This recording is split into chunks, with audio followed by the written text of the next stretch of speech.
What's up? It's your boy, and this is my video on connotation versus denotation.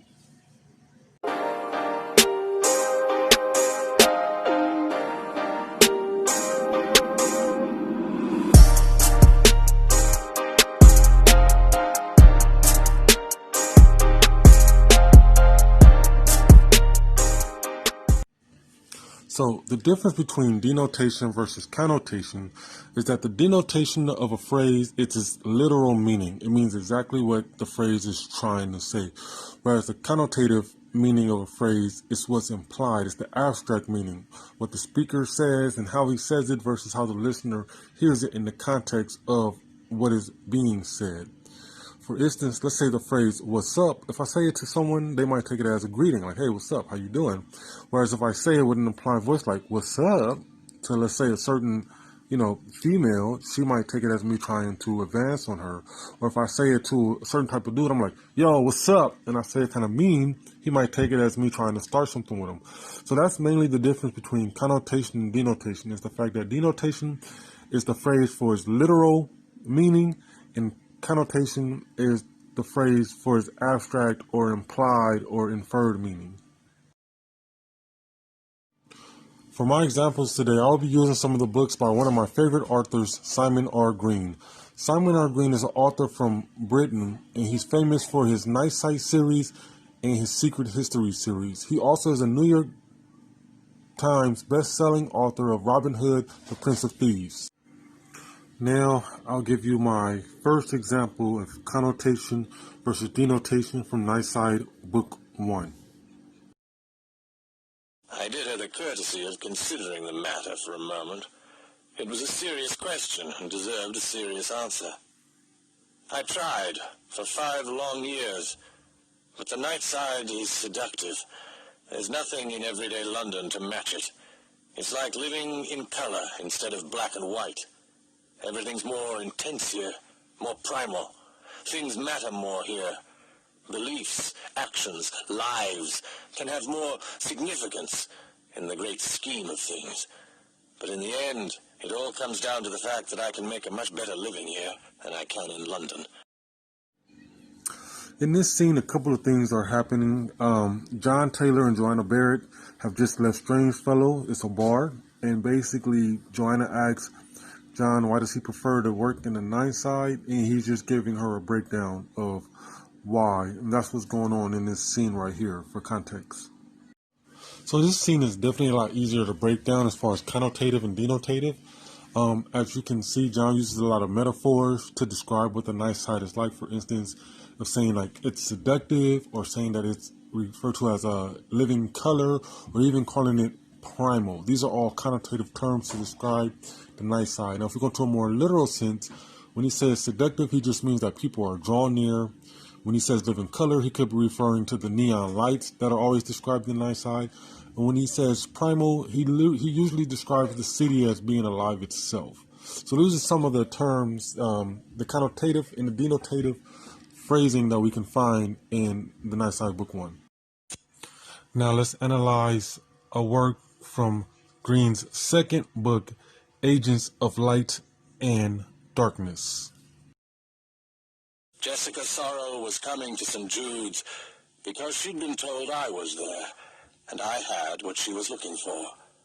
And if they and I were wrong about that, she would make us all pay. I don't carry a gun or any other kind of weapon. I've never felt the need, and weapons wouldn't do any good against Jessica Sorrow anyway. Nothing could touch her anymore.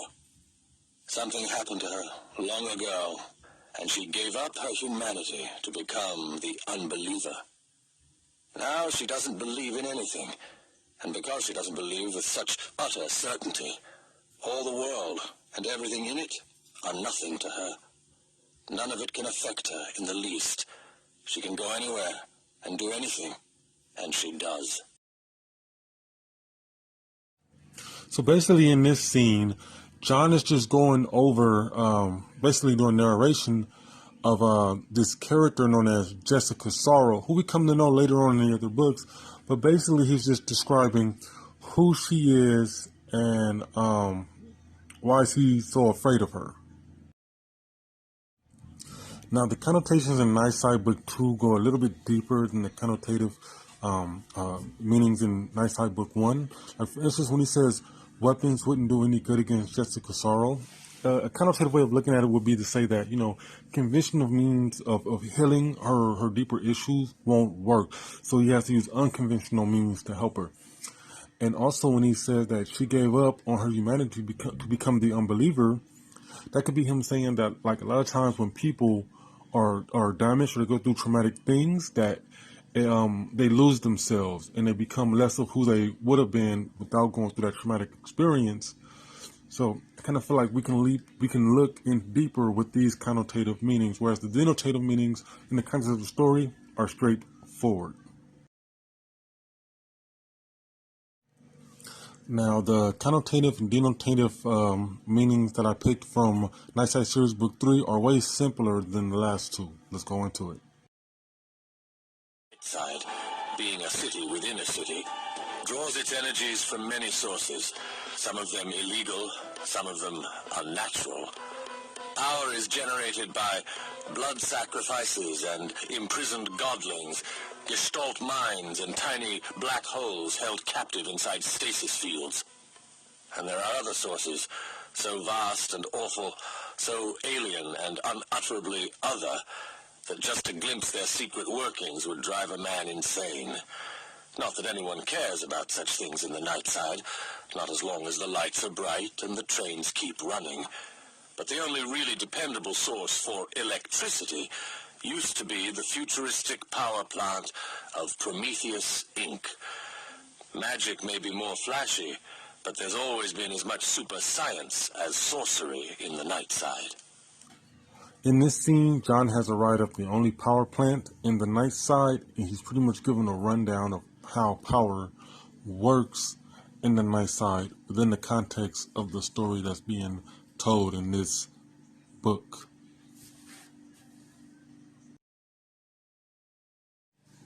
So as you can see, this last example is fairly simple.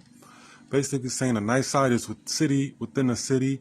If we look connotatively into this, we can say that he's implying that, like, all cities in a way, are cities in the city. Like, all cities are have their own little worlds, so to speak, within the worlds. Especially me speaking as an African American, like growing up in the hood, my experiences in the world or the city that I experienced growing up might be different from someone who's not African American or who may not have grown up in the certain part of the hood that I did.